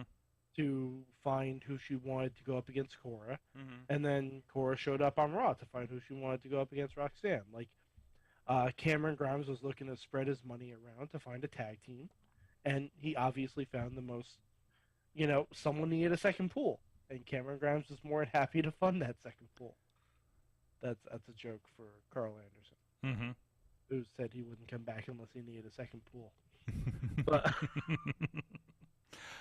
and Sonya Deville showing up and saying, listen, Mandy and I had our differences, but we ironed them out. And if Toxic Attraction is Mandy's girls, then they're my girls too. That's perfect. Mm-hmm. That's I don't need a lot of story. I don't need a lot. A little continual thread. Mm-hmm. That's all you really need. That's that One or Marvel two writer. lines. That's that Marvel writer right there. That's what it is. And I can't wait for every. Hey, Good. Daredevil showing up because he gets his costumes from the same person that does She-Hulk's costumes. That's all you need. / booty Because call. otherwise, why would Matt Murdock be in San Francisco? No one knows. There's a whole thing where Daredevil went to San Francisco actually in the books. Okay, but Yeah, it's not out of It's I know, but he just he just moved his practice. He just ketchup and mustard, Sorg. ketchup and mustard indeed. Did that make her the relish? Hi-yo.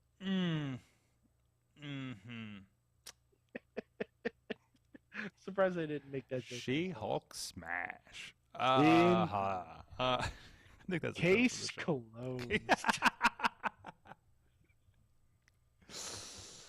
Seriously, if you haven't watched She-Hulk, you gotta need to watch She-Hulk. Yeah, you gotta watch She-Hulk's really good. It's really good. It's really good. It's such a breezy binge too. It's a joy It's too. such a- It's not heavy. It's just a joy, especially after like Moon Knight and Falcon and Winter Soldier and Eternals and Eternals and Shang-Chi was funner, but it's still kind of heavy, and Multiverse of Madness and like all the dark places they went. Although that was fun because it was Sam Raimi, but anyways, I can't wait for the She-Hulk assembled. Anyways, back to the thing. Raw. We got Good Brothers back. We got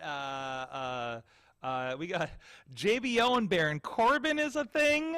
By the way, JBL, Yes. get yourself a tailor.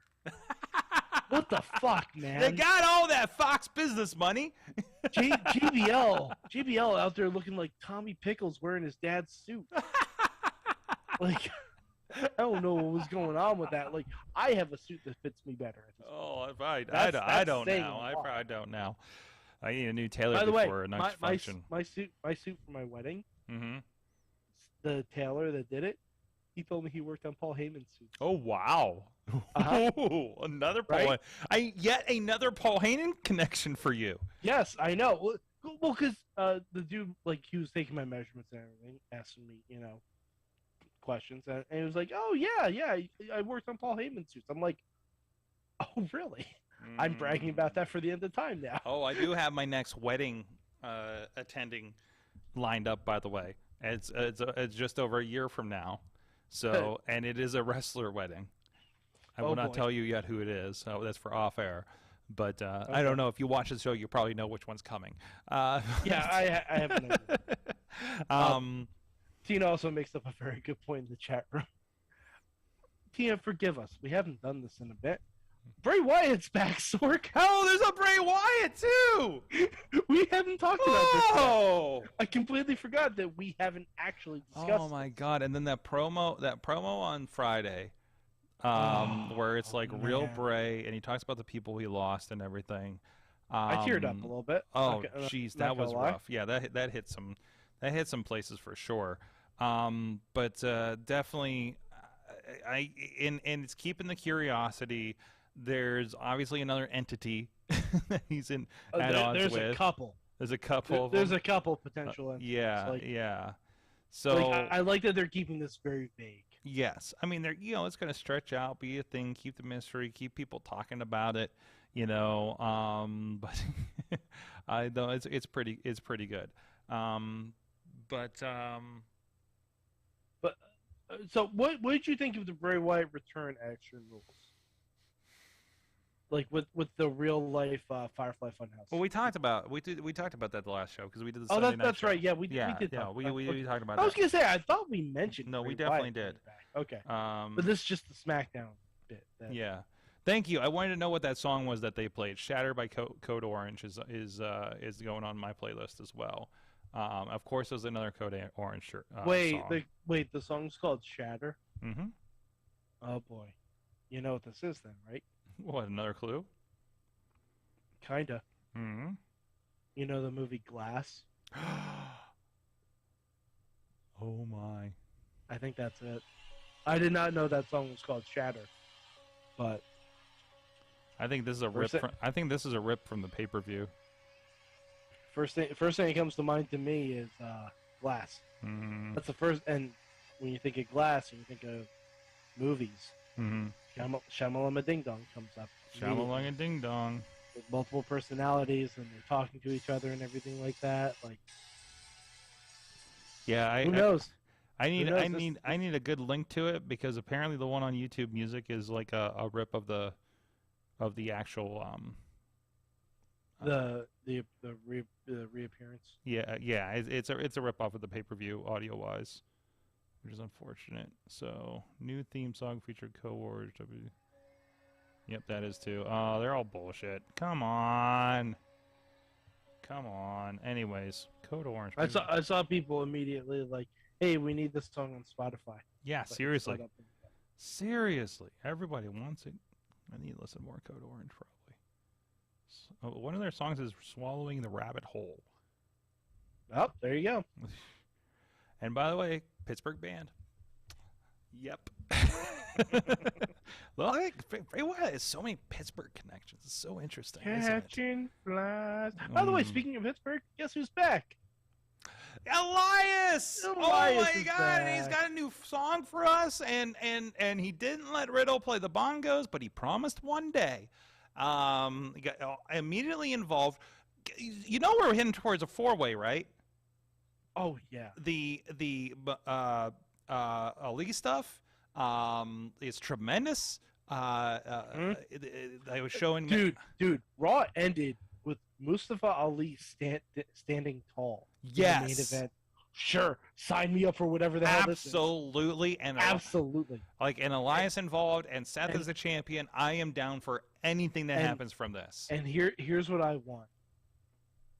When Ali beats Rollins, because he should, he needs to start calling himself the champion of America. No.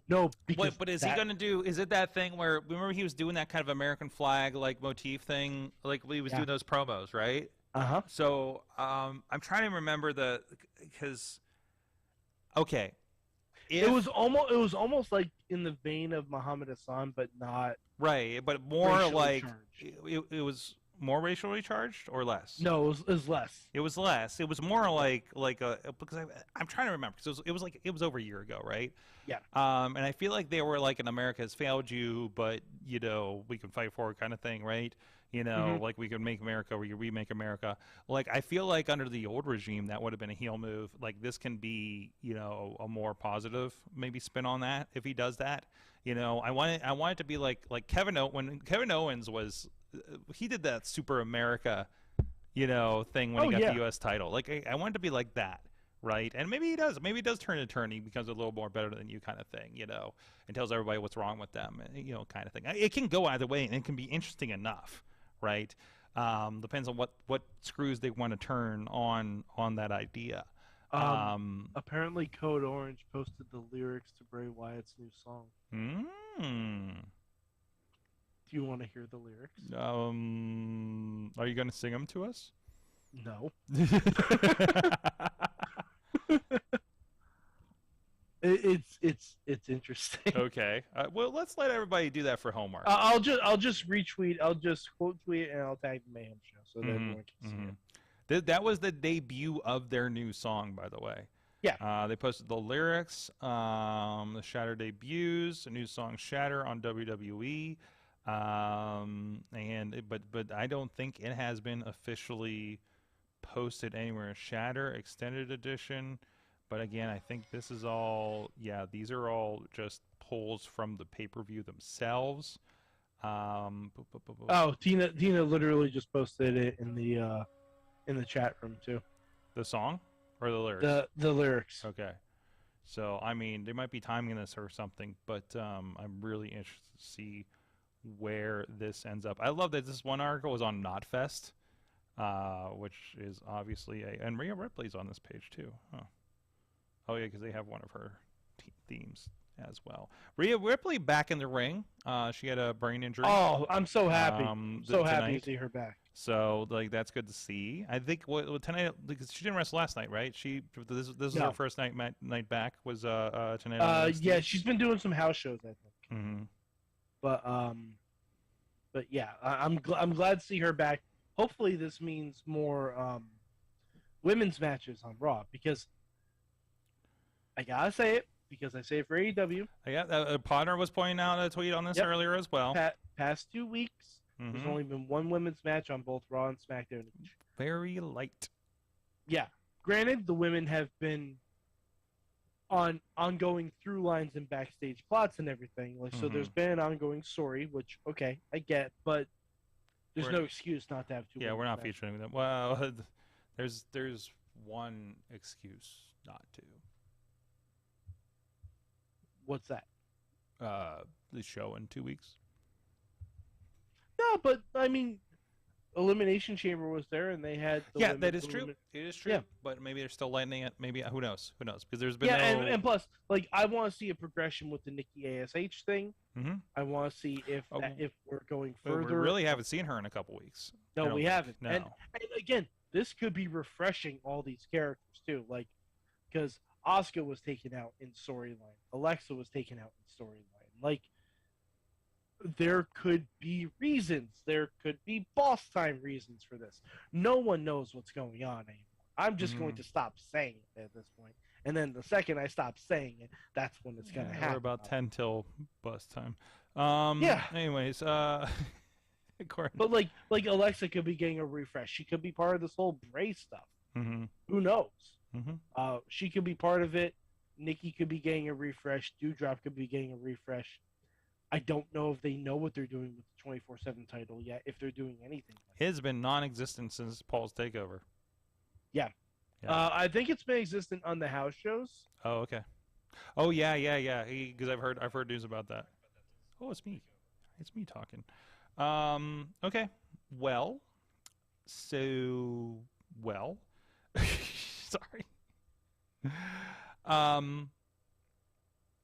Yeah. Well, So the shows have been good. Sami Zayn's been amazing as always. The interactions with him and the Usos, the Jay thing. The Jay is his problem thing that's come up is pretty great. I've been really happy with that. I've been so happy with that. Like, I don't even miss Roman when he's not there for 3 weeks. You know, at this point, it's been pretty great. Like, they carry it, right? Oh my God. Historic. Since August 20th, 2022, there have been like 20 different 24/7 champions. Are you serious? And none of them on TV.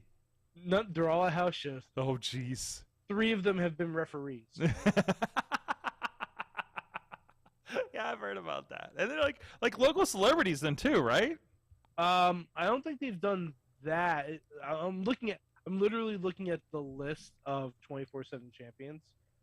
I feel sorry for the one that has to keep up with that list out there. Listen, some people have to just deal with data and logging and collection and research. Yep. Some people. This is on Wikipedia, so this. This is technically unofficial. Oh, okay. But there is a title page, so you know. Yeah, but so Dana Brooke is still the current champion. Combined days. All right, Sword. Let's play a game. Let's play a game. Okay. Dana Brooke is the second longest reigning 24/7 champion, next to R-Truth. Okay. R-Truth is obviously the one that's held it for the longest. Okay. How many days combined do you think Dana Brooke has held the 24/7 champion? 443. All right. So I don't know. Throw a number out there. R-Truth has held it for 423 days combined. All right, 339. Dana Brooke is less than that. 339. You're close. Oh, really? You're close. What the hell? 316 days. Whoa! 316! Hell yeah! Oh boy. Oh boy. Wow. Dana Brooke 316 says, "I just schoolboyed your ass." That's right. That's right. Oh boy, I love it. I love it. But honestly, like that's a championship that if we want to continue like this NXT stuff, that's the championship that should be going between all three brands. Yeah, yeah. I still want for the day where Sami Zayn tracks down Dana Brooke. And he pins her, and he says, "Look, I brought some more gold to the bloodline." That's it. I still want it. Yes. I still want it very badly. Yes. Yes. Like I hope that happens at some point. I don't know if it's going to, but I hope it does. But I was thinking about this. Crown Jewel is going to be interesting. Because as far as I know, I don't think the Usos can go over there. Maybe. They might be able to. I don't know. Yeah. I know Sammy doesn't go over there. Yes. So it might just be Roman and Solo heading over. There's enough of them, and Paul. Yeah. And Paul. And Paul, obviously. But But it's interesting. Like, I don't know. I can also say. All right. So, we didn't talk about the denouement of NXT tonight. Okay. Speaking of Roman and what could potentially happen with Roman. Oh, jeez, yes. Austin Theory showed up at the end of NXT tonight, showing off the Money in the Bank briefcase. Now it's not uncommon, it's not unheard of for the Money in the Bank winner to go.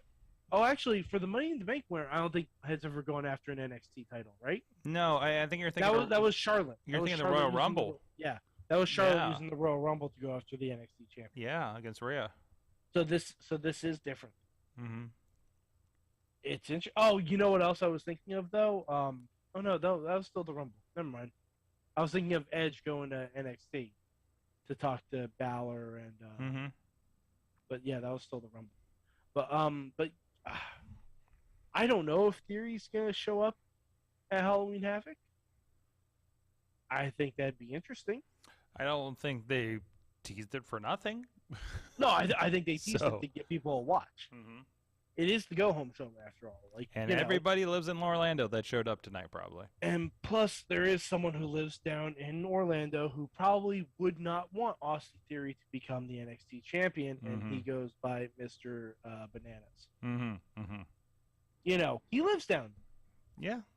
I can see Theory trying to run in and Johnny Gargano taking him out. Because I still want a world where Johnny Gargano takes that briefcase off. That's me. Johnny Gargano teasing The Miz. Oh my god, it's so good. It's so. I need like he had a literal whistle in his hand because he was going to be a whistleblower. And he said, "Yeah, I'm using this for dramatic effect." Yep. Like that's our Johnny Flag Pants. Right? That is the Johnny that we've known for a while. Yes. That is Johnny Flag Pants. Right? That's what that is. Power Rangers birthday party, Johnny Gargano that we've had on the show. Yes, and I'm so glad he's doing it on this. Now I have a question. Yes. What do you think the story between The Miz and Dexter Lumis is? Oh, I don't know. I have no. I don't have a fathom of an idea of this. I mean, it sounds like they actually do have something. Yeah. Like there's some kind of history. Maybe it involves a movie role or something. Something they're gonna. Maybe he's supposed to be in the Marine 7. I don't know. So here's my thought. Mm-hmm.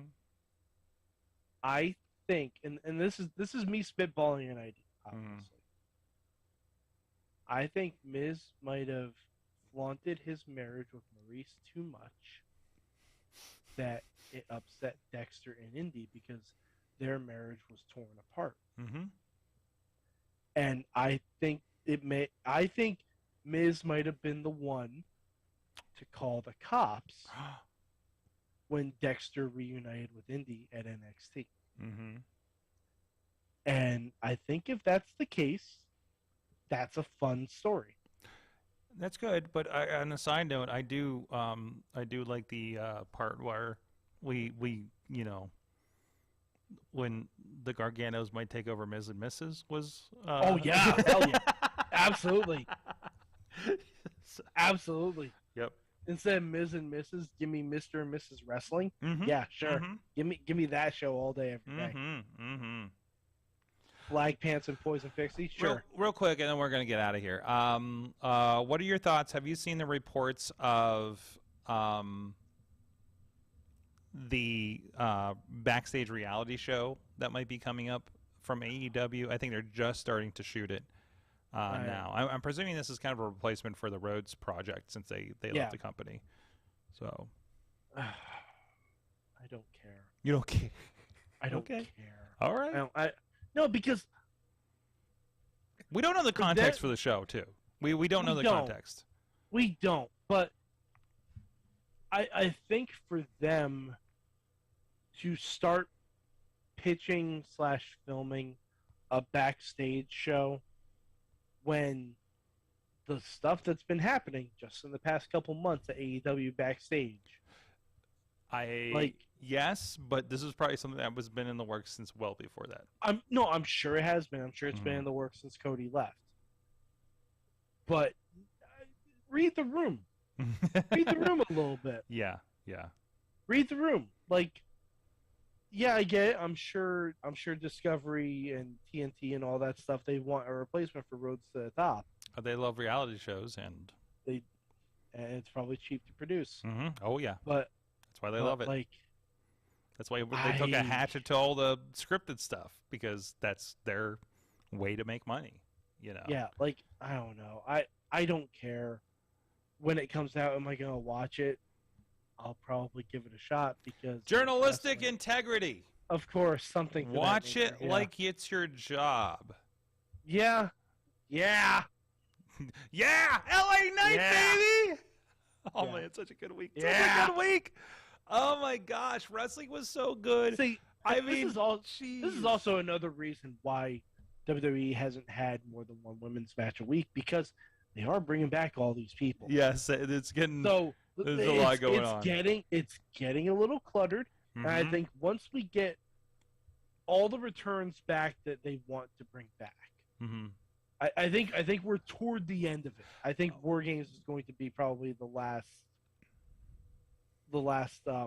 cycle of that until a surprise return at the Rumble or something like that, like Cody or Adrenaline, whenever he comes back. But yeah, they've been bringing back a lot of people. Like Braun Strowman came back, LA Knight came back, Amos came back from not being on TV for a while, and we're gonna get Amos versus Braun Strowman at Crown Jewel, which that sounds exciting. Big meaty men slapping meat. Oh boy, I've been yelling that a lot lately. I forget. I yelled it backstage at one of the shows this weekend. Have you seen the clip recently? I have actually. Yeah, I did a week ago on Twitter. It was reposted or something. I love the clip. Oh, the clip itself is so it takes a while for him to get to it, and it's just so good. It's so much joy. I love how he doesn't even start with big meaty men slapping meat. It's just bumping meat, and that breaks everyone. Just bumping meat. Oh, so good, so good. Let's roll. A little bit of indie corner here. Again, I was involved. I was at the RWA Bloody Harvest show, and I was at the VCW Grave Encounters show. I got so many Grave shows. Like there's 2 of them this weekend. But do any of them have a Scareway to Hell match? No, none of them had a Scareway to Hell match. But first of all, I love that. So Gory, we all know Jason Gory, scary spoopy wrestler. He came out as his angelic character, which I've never seen. He's never done in a promotion that I've been able to attend or watch. So he came out as this unannounced. You know, nobody knew who he was until he took the mask off. And he came out to I can't remember who does it, but it's Golgotha or something from the Crow soundtrack. I listen to it all the time, but I don't know the name of it. So I appreciate that. But you'll love this. I'm pretty sure the beginning of it, like he puts this kind of like trumpety thing before it. Mike, I think it's Miro's theme music. Because I'm just like, Miro? And then it goes into Golgotha. I'm just like, oh, okay, kind of thing. So it's worthwhile. I know, Mike, you have the link there. I recommend checking out to see how Gory kind of wrestles a little different. It's kind of fun. It was really kind of fun. I got fist bumped this weekend by a Hall of Fame ring. Excellent. Because I got to meet, I was on last show. Yeah, I saw him last show, but ran into Robert Gibson of the Rock and Roll Express walking in by my production booth. And I'm like, go shake your hand as you do. And he went for the fist bump, and I saw the WWE ring. I'm like, okay, that's cool, And what else happened this weekend? That's like when I got to wear a Yankees championship ring. Yeah. Oh, I didn't get to wear it, but I think I have to pay. I got to wear that shit. Yeah, well, I know what somebody was telling me about. Like they let you wear it, like when you get photo ops and stuff with a lot of the Hall of Famers, like at Comic Cons and stuff. So, what was the other thing that I learned? I'm trying to remember what happened on Sunday. Sunday was eventful, but I can't remember what I could tell you about.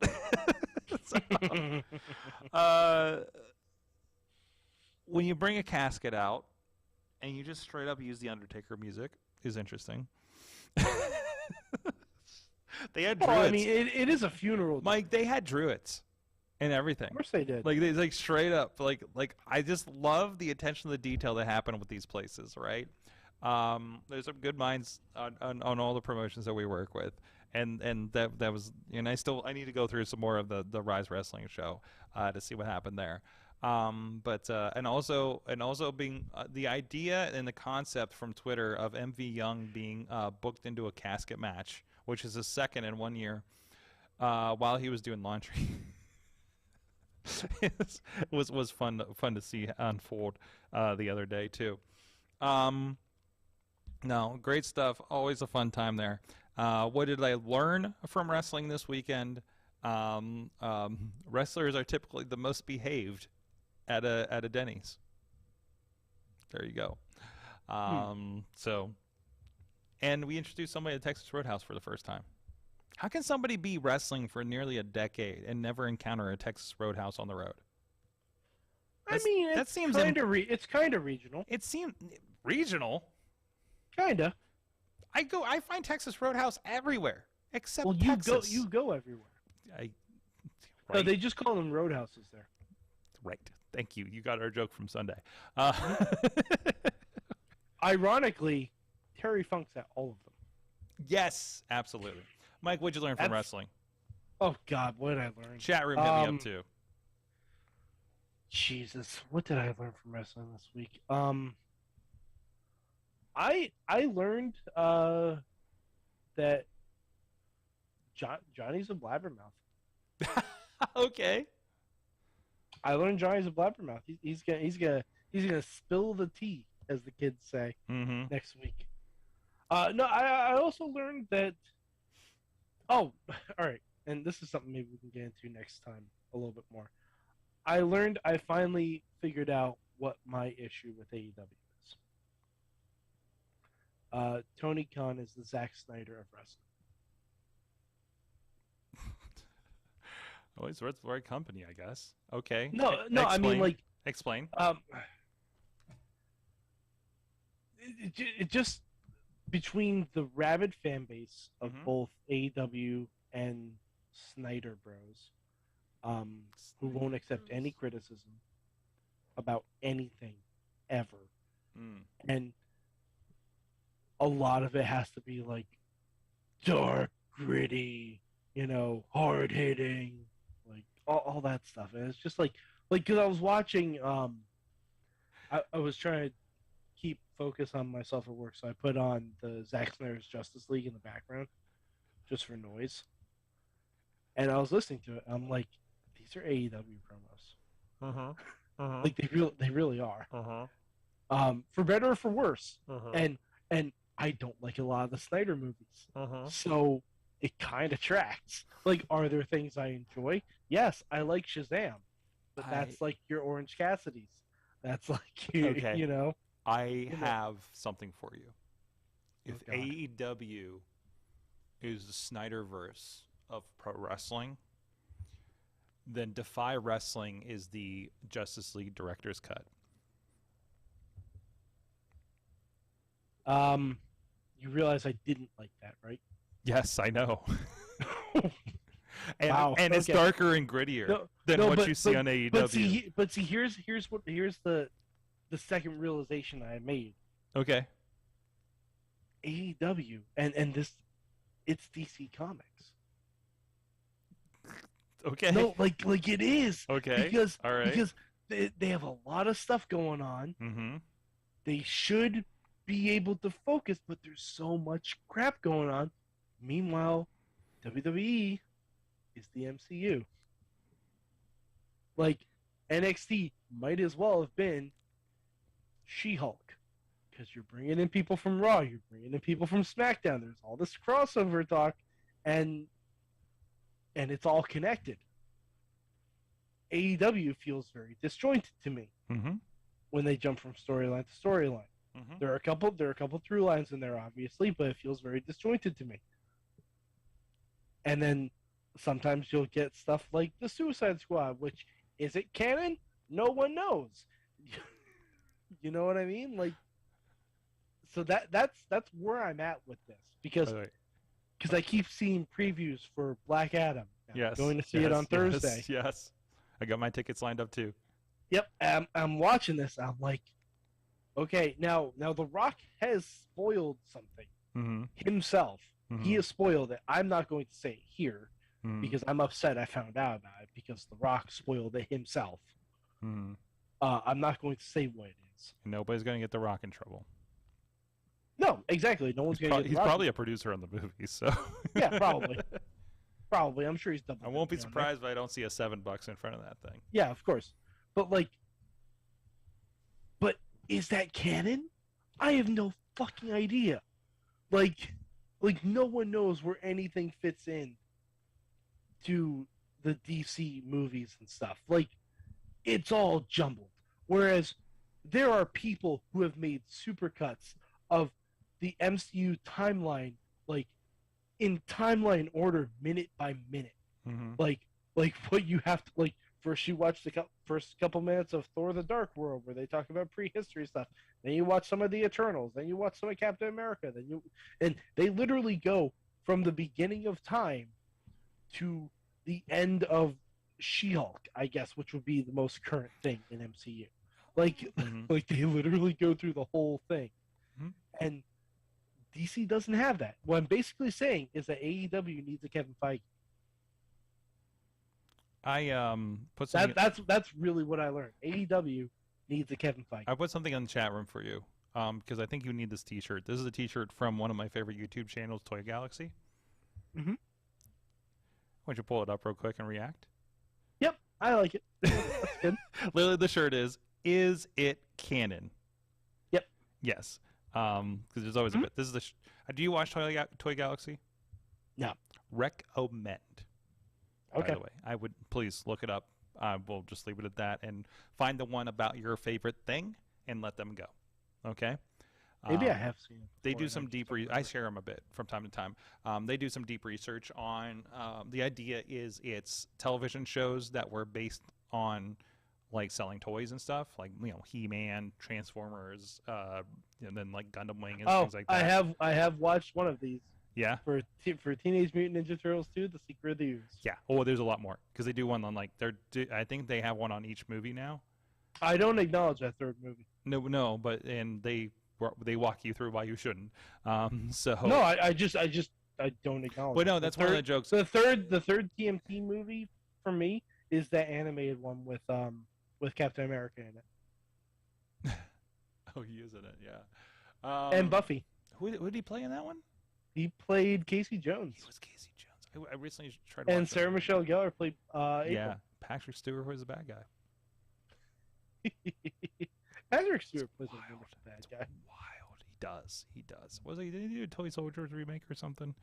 No, he was in this Die Hard in a prep school called Mastermind. That's what I'm thinking. That's right. He ended up like a bad I mustache. saw that on Tubi. Yeah, I saw that very on Tubi. By the way, I watched the shit. I am hating Google great. TV has integrated all the like free Tubi Pluto stuff now, Mhm. and so it's like here's something you should watch, and it's like just bad movies on Tubi and Pluto TV. I was like, I don't think so. Like I don't want to watch a bad movie and have ads. Sorg, on Tubi, Masterminds is still there. Of course it is. I'm telling you. I'm pretty sure. it's an hour. I'm pretty sure it's been recommended to me recently because I keep seeing this weird Patrick Stewart Sorg? image pop up on my thing. Sorg, it's an hour and 45 minutes. Oh my gosh. It's Die Hard in a prep school. I know. I'm pretty sure I've seen it. See it again. See it again. See it again. I've seen it. Like I want this on TV. I'm trying to get myself through Beetlejuice again. But anyways, Saturday we returned to New Kent. Oh, there's a show in New Kent this weekend. Interesting. I'm going to post the link for Masterminds in the chat because everyone should watch it. Oh man, they're calling Halloween Havoc. Somebody's getting sued. Anywho, wait, they're doing a show called Halloween Havoc the night that Halloween Havoc the pay-per-view is happening. Oh boy. Facebook won't let me send the link. Because it's Tubi and it says no. I guess. Don't do this to yourself. All right, thank you so much. I'm going to double check one time. Give it up one time for the chat room. Thank you, everybody, that's joining us. This worked out well. I think we had more people watching us than usual. I don't know if it's because it was a special night or whatnot, but I don't know. We'll see. So next week, I don't know. We're going to be discussing. We may be on at 9 o'clock. We might be on at 10 o'clock. You weigh in, too. Let us know. GoodTimes@WrestlingMayhemShow.com on that or your take on Mad Mike in the Snyderverse of AEW. And all those kinds of things that we'll get. We might read it on the show next week. Snyderverse. I need to put that Snyderverse AEW. I gotta figure out how to title that, and I don't know. AEW Snyderverse. AEW Snyderverse. Okay. Well, we'll just put that out there. Okay. Yeah. AEW EU Snyderverse. AEW EU extended universe. That would be dark and dark elevation. Extended Snyderverse, maybe. No, but AEW Dynamite, the Snyder Cut. The extended universe is the YouTube shows in AEW. Yep. Which is, by the way, I watch AEW. Yeah. So, oh my God, AEW is the Peacemaker. Ooh. See, I'm telling you, this all tracks. Indeed. And is Peacemaker canon? We don't know. Is AEW canon? Not sure. Yeah. And so you know what this means? And RJ City is the John Cena of AEW. The lead of both those shows walk around in their underwear. Oh my God. We are through the looking glass here. Mm-hmm. Wow. I just DP, this is for you to clip. We have just proven RJ City is the John Cena of AEW.